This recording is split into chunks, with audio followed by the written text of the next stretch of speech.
देखो इसे।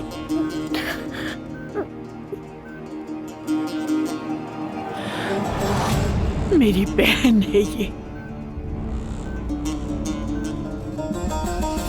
मेरे दिल के करीब थी ये।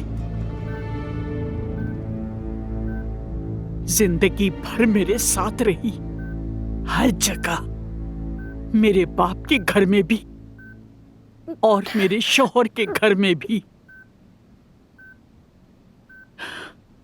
सिर्फ तुम्हारी वजह से ये दर्द मुझे मिला। तुमने इस हाल तक पहुंचाया, अब तुम ही जिंदगी भर इसकी देखभाल करोगी। अब आज से यही सजा है तुम्हारी।